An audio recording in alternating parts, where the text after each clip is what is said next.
너의 하나님 여호와가 너희 가운데 계시니 찬양합니다. 너의 하나님 여호와가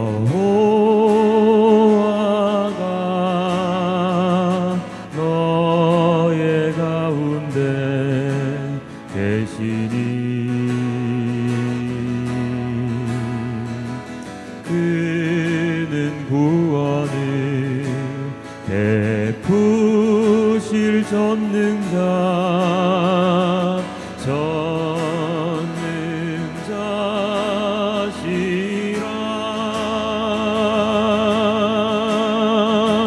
그가 너로 인하여 기쁨을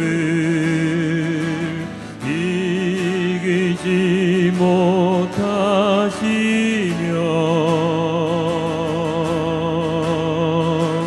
너를 잠잠히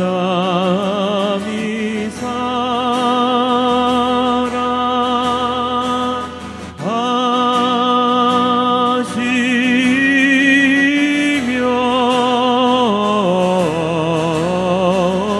즐거이 부르며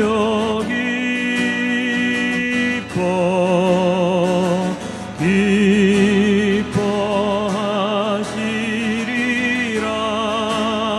너의 하나님 여호와가 너의 하나님 여호와가 너의 가운데 계시리. 그는 구원을 베푸실 전능자시라.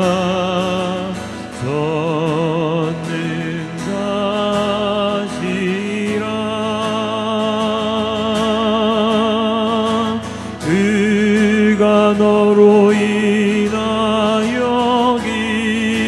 기쁨을 이기지 못하시며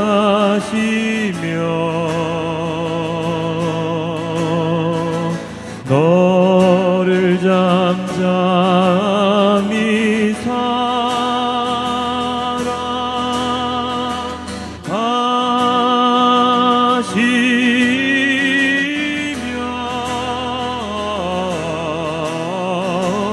즐거이 부르며 기뻐하시리라.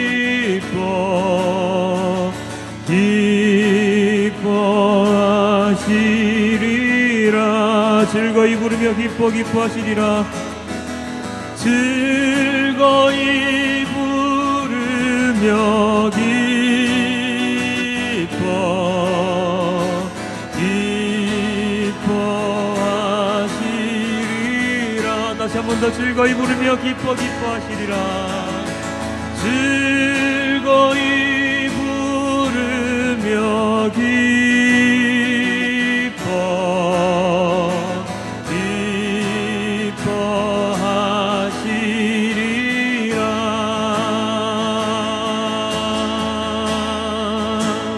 우물가의 여인처럼 난구했네. 함께 찬양합니다.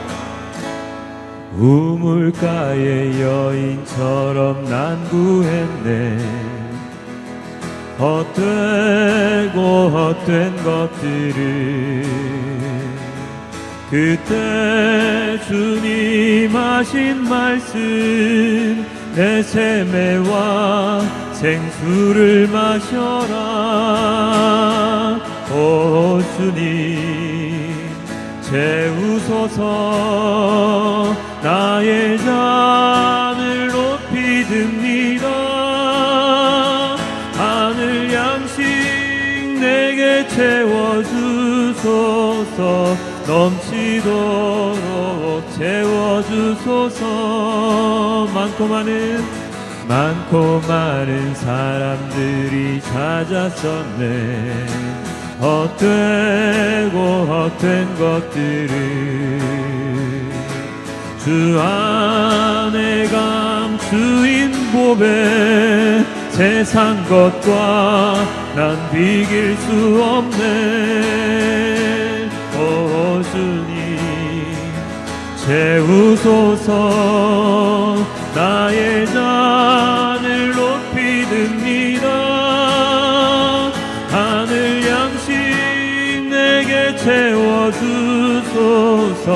넘치도록 채워주소. 주님 채우소서. 오 주님 채우소서. 나의 잔을 높이 듭니다. 하늘 양식 내게 채워주소서. 넘치도록 채워주소서.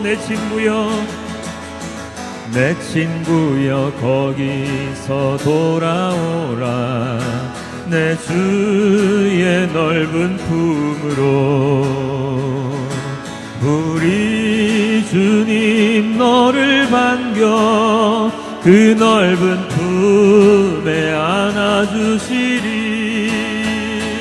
오 주님 채우소서. 나의 잔을 높이 듭니다. 하늘 양식 내게 채워주소서. 넘치도록 채워주소서. 오 주님 오 주님 채우소서. 나의 잔을 높이 듭니다. 하늘 양식 내게 채워주소서. 넘치도록 채워주소서. 오 주님 채우소서. 나의 잔을 높이 듭니다. 하늘 양식 내게 채워주소서. 넘치도록 채워주소서. 아무도 예배하지 않는 그곳에서 주를 예배하리라. 아무도 찬양하지 않는 그곳에서 나 주를 찬양하리라. 아무도 헌신하지 않는 그곳에서 주께 헌신하리라. 누구도 증거하지 않는 그곳에서 나 주를 증거하리라. 내가 밟는 모든 땅 주를 예배하게 하소서. 주의 보혈로 덮어지게 하소서. 내가 선 이곳 주의 거룩한 곳 되게 하소서. 주의 향기로 물들이소서. 내가 밟는 모든 땅 내가 밟는 모든 땅 주를 예배하게 하소서. 주의 보혈로 덮어지게 하소서. 내가 선 이곳 주의 거룩한 곳 되게 하소서. 주의 향기로 물들이소서. 내가 밟는 모든 땅 내가 밟는 모든 땅 주를 예배하게 하소서. 주의 보혈로 덮어지게 하소서. 내가 선 이곳 주의 거룩한 곳 되게 하소서. 주의 향기로 물들이소서. 우리 함께 지난 한 주간 지었던 모든 죄 주님께 올려드리는 참회의 기도 그리고 회개의 기도 오늘 말씀은 한 편의 SNS 글을 읽어드리고 말씀을 시작하도록 하겠습니다. 제가 즐겨보는 유기성 목사님의 페이스북에 실린 글인데요. 감동적인 글이라 조금 긴 느낌은 있지만 여러분과 공유하는 차원에서 읽도록 하겠습니다. 오늘 주보 칼럼란에도 실려 있습니다. 혹시나 필요하신 분들은 같이 보시면 되겠습니다. 리폼드 신학교 설교학 교수인 스티븐 브라운 교수가 다 알았다고 생각한 이후 내가 배운 것들에서 한 설교자에 대해서 이야기했습니다. 어느 청소년 컨퍼런스의 강사로선 설교자를 보고 너무 실망하였답니다. 요즘 시대에 청소년 컨퍼런스 강사라면 카리스마가 있어야 하고 설교가 재미있어야 하는데 그 교수의 설교는 그렇지 않다고 생각하였기 때문입니다. 그의 설교를 듣는 것과 페인트가 마르는 것 중 어느 편을 택할지 선택하라 하면 페인트 마르는 것을 지켜보는 편을 택할 자 많을 것이라고 여겨질 정도였다 라고 적혀 있죠. 그런데 컨퍼런스가 끝나고 평가회 때 이 단조롭고 지루한 교수가 단연 압도적인 화제였습니다. 최고의 인기 강사였습니다. 그의 설교를 통하여 은혜 받은 것을 간증하면서 우는 아이들도 있었고 많은 참여자가 하나님의 은혜가 어떻게 자신의 마음을 만지셨는지 집으로 돌아가면 어떻게 변화된 삶을 살지를 고백하였습니다. 그는 당연히 다음번 컨퍼런스에도 초청받았습니다. 그래서 스티븐 브라운 교수가 직접 컨퍼런스에 참석해 보았답니다. 그는 뒷자리에 앉아서 그의 설교를 지켜보았습니다. 아니나 다를까 그의 설교는 지루하고 현학적이고 템포가 느렸습니다. 듣다가 지쳐서 그만 일어나려고 할 때 갑자기 잊지 못할 일이 강단에서 일어났습니다. 그 교수가 울기 시작한 것입니다. 설교하다가 자기 감정을 주체하지 못한 것입니다. 그리고는 뒤로 돌아섰습니다. 이것은 좋은 의사소통이 아닙니다. 아이들은 물을 끼얹은 듯 조용해졌습니다. 한동안 감정을 가라앉힌 후 그 교수는 아이들에게 말했습니다. 죄송합니다. 저도 이렇고 싶진 않았습니다. 저는 여러분들과 긴 시간을 보냈고 여러분들의 이야기를 들었어요. 여러분은 친절하게도 여러분의 비밀을 내게 말해주었고 죄를 자백했고 삶의 힘든 부분을 말했어요. 제게 그런 것까지 신뢰하고 털어놓다니 정말 큰 영광입니다. 그리고 여러분이 제게 말한 것을 아무에게도 말하지 않을 거예요. 여러분이 제게 잘해줄 때까진요. 이 부분에서 다들 웃었습니다. 그는 계속 말했습니다.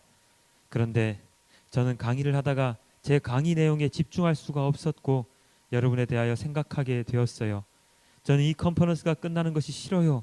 이 컨퍼런스가 좋아서가 아니라 여러분 때문이에요.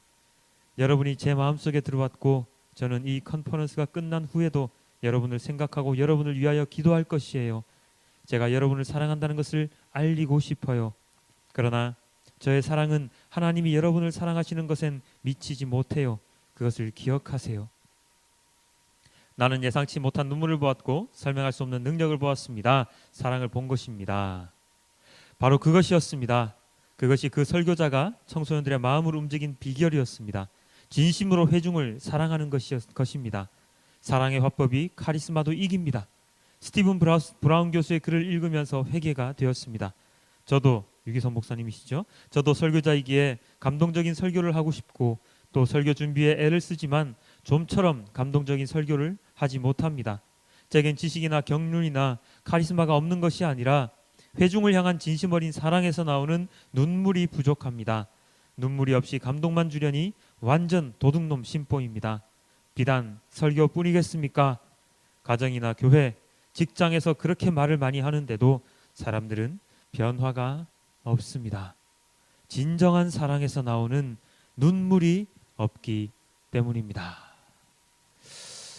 감동적이지 않습니까? 저만 감동받았나요? 자, 오늘은 대림절 세 번째 주일입니다. 이 세 번째 주일은 예수님의 길을 예비하고 있는 세례 요한의 사역에 초점을 맞추고서 주님 예수 그리스도의 오심을 준비하는 그러한 주간입니다. 오늘 우리가 읽은 누가복음 본문은 바로 그 세례 요한의 사역 이야기가 기록되어 있지요. 세례 요한은 광야에서 자신의 사역을 꿋꿋이 감당하고 있습니다. 무슨 사역이었을까요? 그것은 바로 회개하라 하는 외침과 사람들에게 세례를 주는 일이었습니다. 그리고 또 한 가지 천국 복음을 전파하는 일이었지요. 오늘 본문의 누가복음 본문의 마지막 구절은 바로 이 구절입니다. 또 그 밖에 여러 가지로 권하여 백성에게 좋은 소식을 전하였으나 새 번역 성경은 이렇게 번역되어 있습니다. 요한은 그 밖에도 많은 일을 권면하면서 백성에게 기쁜 소식을 전하였다. 그렇지요. 요한은 외침과 함께 세례를 주었고 그리고 많은 일들을 권면하면서 백성들에게 좋은 소식, 즉 복음을 전하는 일을 감당하였습니다. 그것이 바로 그의 일이었기 때문입니다. 그런데 그 사역 가운데 독한 말을 내뱉는 장면이 오늘 본문의 첫머리에 등장을 하는데요. 누가복음 3장 7절입니다.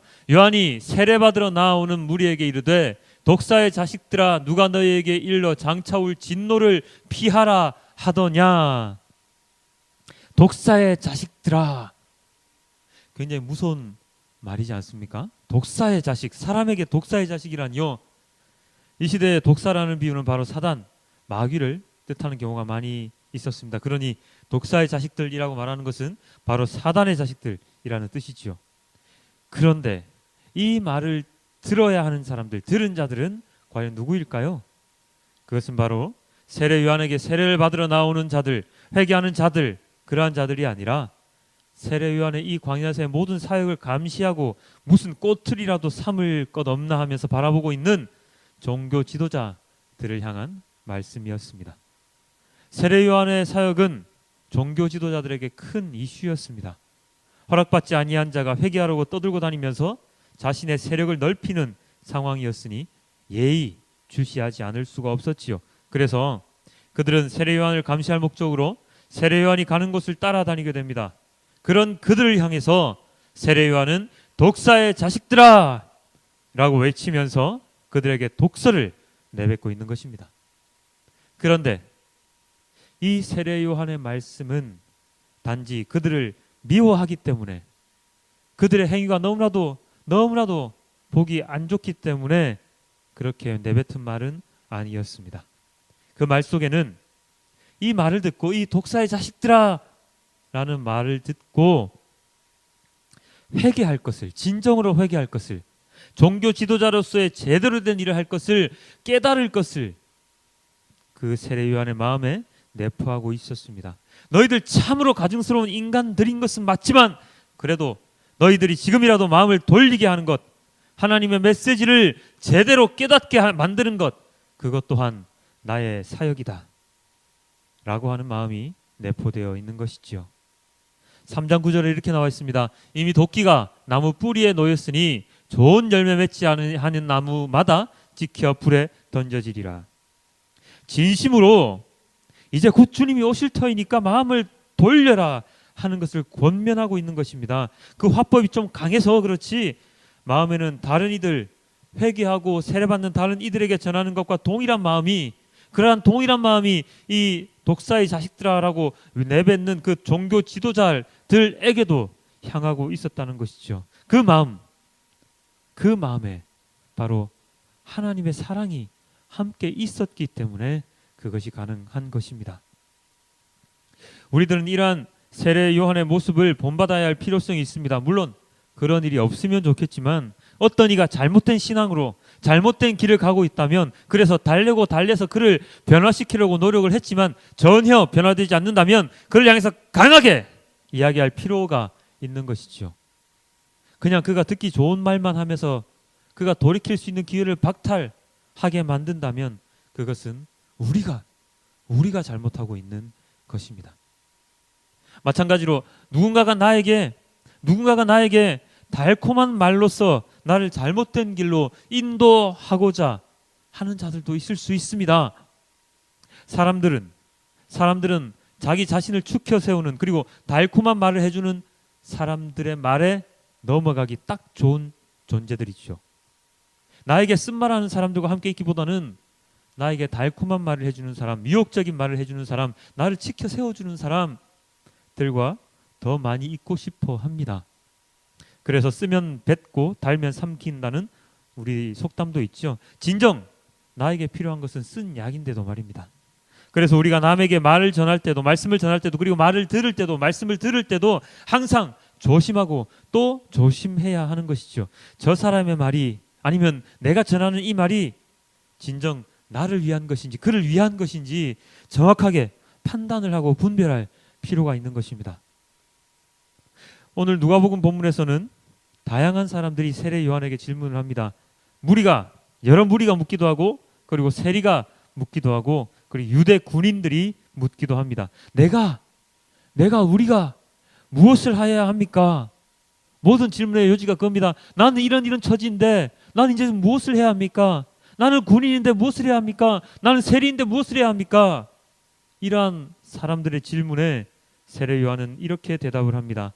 누가복음 3장 11절, 대답하여 이르되 옷 2벌 있는 자는 옷 없는 자에게 나눠줄 것이요 먹을 것이 있는 자도 그렇게 할 것이니라. 13절, 이르되 부과된 것 이외에는 거두지 말라 하시고 세례에게 한 말이죠. 14절, 사람에게서 강탈하지 말며 거짓으로 고발하지 말고 받는 급료를 족한 줄로 알라 하니라. 군인에게 한 말이죠. 어떤 대답입니까? 나눔에 대한 일입니다.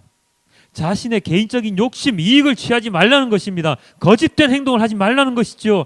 정당하게 주고 정당하게 주고 정당하게 받고 모든 것을 함께 나누며 살아갈 수 있는 방향으로 진행할 것을 이야기하고 있습니다.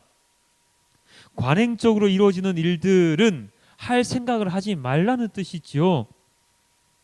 오늘날에도 세상의 일들을 보면 많은 일들이 관행이라는 이유로 부당하게 처리되는 이 경우가 참으로 많습니다. 내 것을 많이 차지하기 위해서 남의 것을 강탈하듯이 뺏는 것은 아주 당연한 일이 되어버렸습니다. 특히나 요즘 일자리 문제가 참으로 많은 문제가 되고 있는데요. 정규직, 비정규직의 차별이 더욱더 심화되고 있죠. 이럴 때일수록 서로 나누는 마음으로 서로 함께 살아갈 수 있는 방향으로 모든 것을 정해야 함에도 불구하고 우리는 우리의 밥그릇을 챙긴다는 명목하에서 다른 사람의 밥그릇을 빼앗는 경우가 너무나도 많습니다. 그것을 아주 정당화하면서 말입니다. 약육 강식의 세계라는 말로써 자기 자신을 합리화시키면서 모든 경쟁에서 이겨야만 세상을 살아갈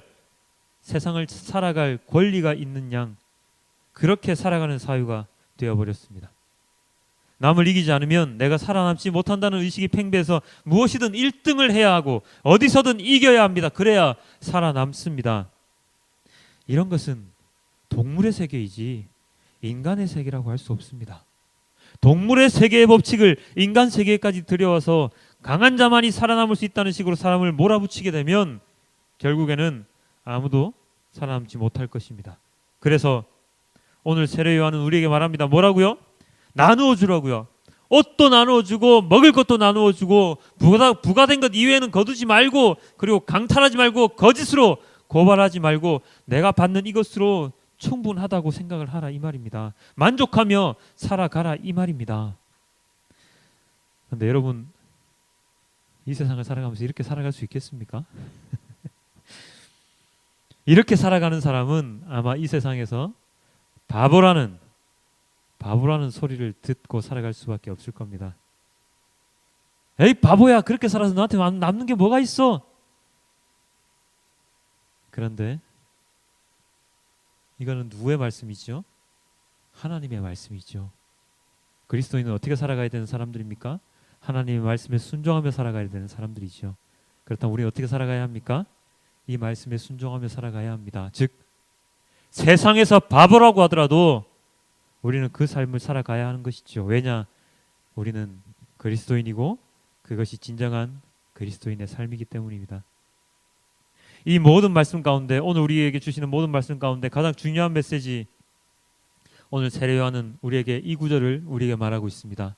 요한이 모든 사람에게 대답하여 이르되 나는 물로 세례를 너희에게 베풀거니와 나보다 능력이 많으신 이가 오시나니 나는 그의 신발끈을 풀기도 감당하지 못하겠노라. 그는 성령과 불로 너희에게 세례를 베푸실 것이요 손에 키를 들고 자기의 마당을 정하게 하사 알곡은 모아 곳간에 들이고 죽정이는 꺼지지 않는 불에 태우시리라.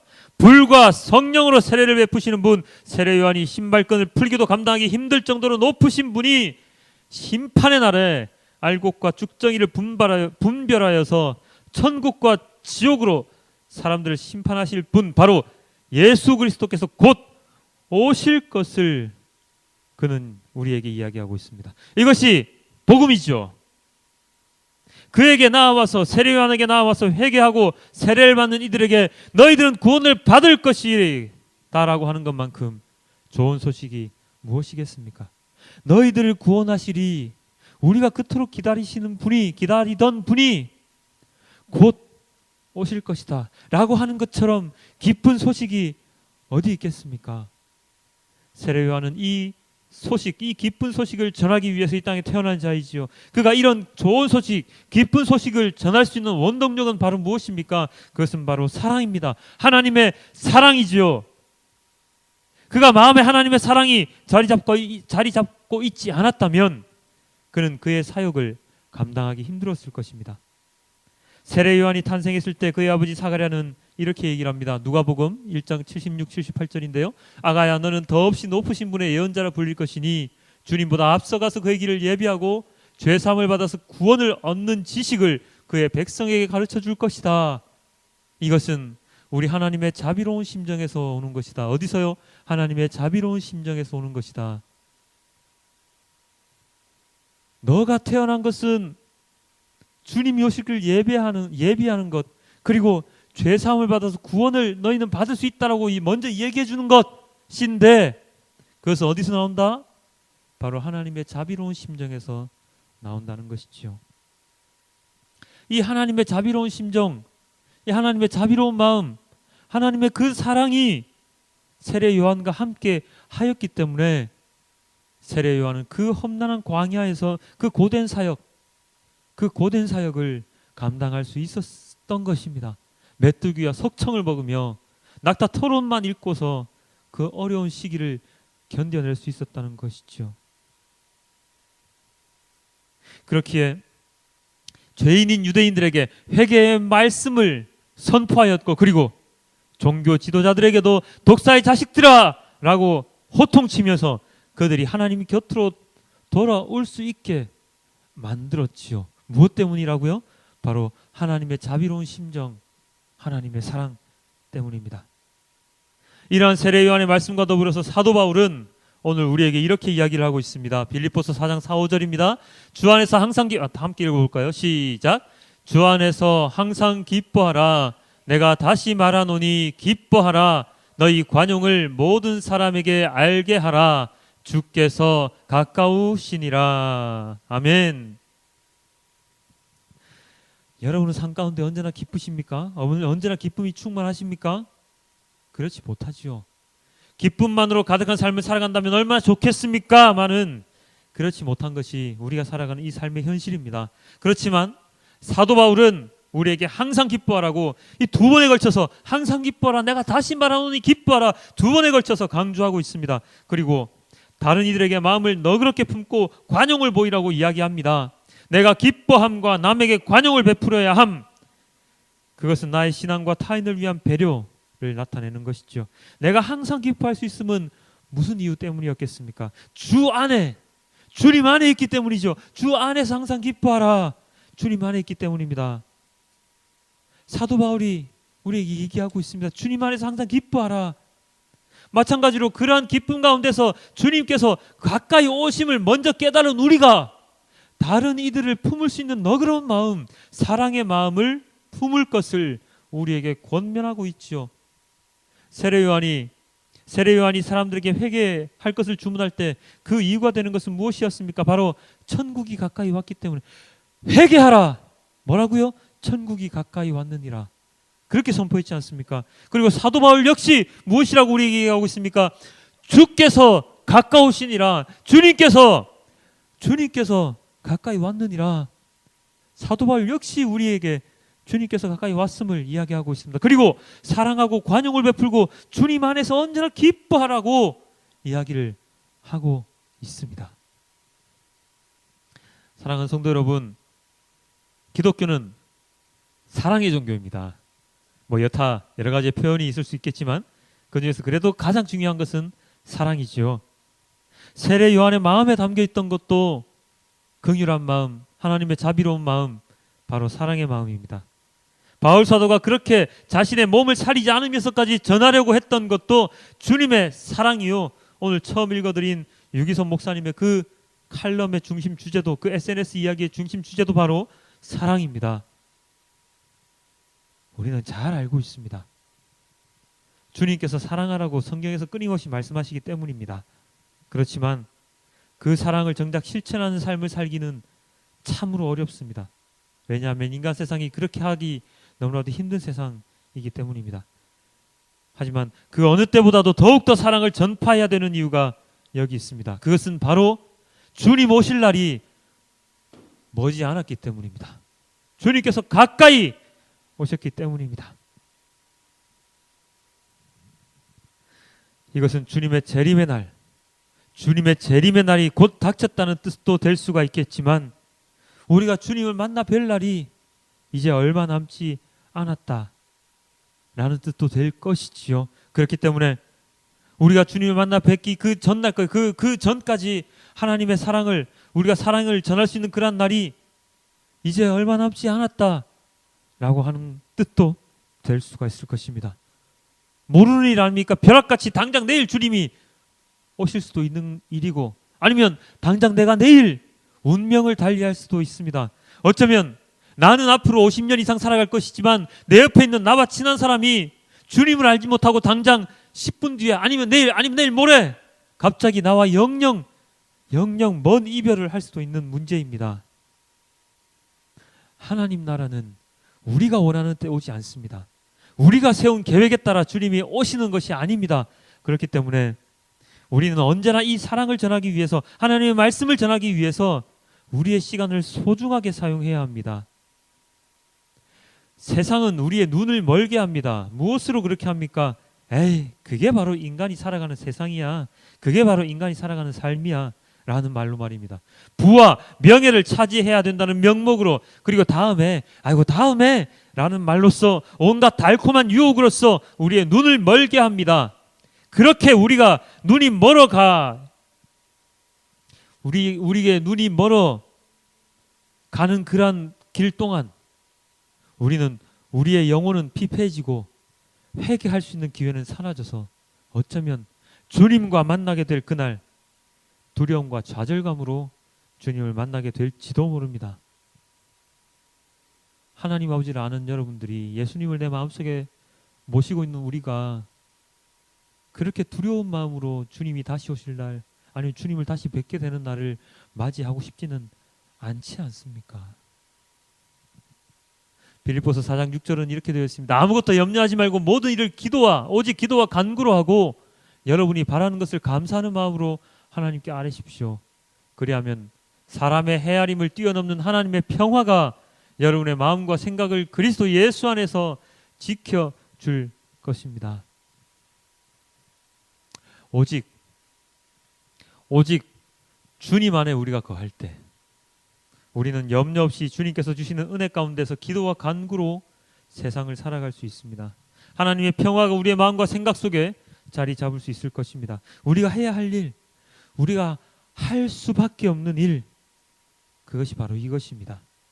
언제나 주님을 생각하며 사는 것, 24시간 주님을 바라보며 사는 것, 곧 오실 주님을 기다리며 기대하며 주님의 말씀에 따라 살아가는 것, 그것이 바로 지금 우리가 해야 할 가장 중요하고 시급한 일임을 우리는 잊지 말아야 할 것입니다.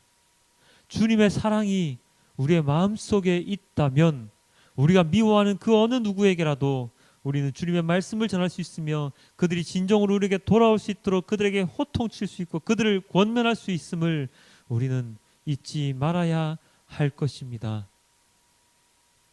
주님께서 오실 날이 멀지 않았습니다. 우리가 주님을 만날 날이 멀지 않았습니다. 어쩌면 이 땅 가운데 벌써 하나님 나라가 임재하였는지도 모릅니다. 우리가 주님을 만나 뵙게 되는 그날 주님께서 너는 정말로 사랑으로 이 세상을 잘 살았다라는 그러한 인정을 받을 수 있는 우리 모두가 되길 주님께 소망해 봅니다. 이제 다음 주가 지나면 성탄절이 우리의 코앞에 다가와 있죠. 그 성탄절 주님께서 태어나신 그날을 또한 기뻐하며 맞이하는 우리 모든 성도님들이 되시길 주님께 기도드립니다. 다 함께 기도하겠습니다.